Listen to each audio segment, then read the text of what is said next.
حضرت چھٹا سوال گومتی نگر لکھنؤ کے رہنے والے محمد شاویز صاحب نے کیا ہے، اور انہوں نے بھی بہت ہی اہم سوال کیا ہے کہ اگر کسی کو روزے کی حالت میں احتلام یعنی نائٹ فال ہو جائے تو کیا اس کا روزہ ٹوٹے گا کہ نہیں؟ اس کا روزہ بالکل نہیں ٹوٹے گا۔ بخاری اور مسلم میں حدیث موجود ہے، بعض مرتبہ اللہ کے رسول نبی علیہ السلام اپنے اہل کے ساتھ جنبی ہوتے تھے، پھر آپ غسل کرتے اور آپ روزے سے ہوتے تھے۔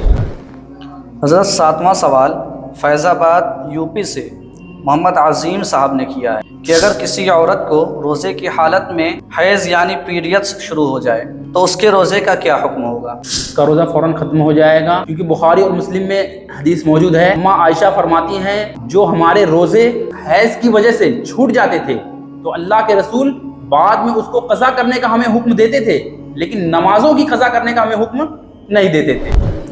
حضرت آٹھواں سوال قاضی پور بھدوئی یو پی کے رہنے والے محمد عامر صاحب نے کیا ہے کہ کیا جنبی شخص روزہ رکھ سکتا ہے، یعنی جس کو نائٹ فال ہوا ہو؟ جس کو نائٹ فال ہوا ہے وہ بالکل روزہ رکھ سکتا ہے۔ بخاری اور مسلم کی حدیث موجود ہے کہ اللہ کے رسول حالت جنابت میں ہوا کرتے تھے، یعنی میاں بیوی کی تعلق کی وجہ سے، اور آپ ختم سحری کے بعد آپ غسل کیا کرتے تھے۔ حضرت نواں سوال جو کہ تلنگانہ حیدرآباد کے رہنے والے محمد شعیب صاحب نے کیا ہے، اور یہ بھی بہت ہی اہم سوال ہے حضرت، جو کہ اس میں کثیر تعداد میں مرد ملوث ہیں، یہ بےہودہ حرکتیں یہ کرتے ہیں مرد لوگ۔ سوال یہ ہے کہ کیا مستزنی سے یعنی ماسٹر بیشن سے روزہ ٹوٹ جائے گا؟ ماسٹر بیشن سے یعنی مشت زنی کرنے سے روزہ ٹوٹ جائے گا۔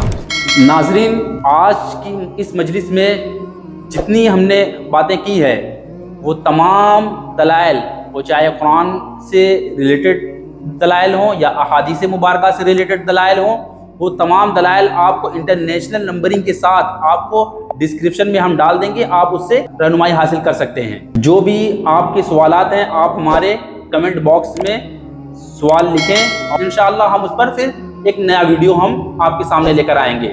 انشاءاللہ۔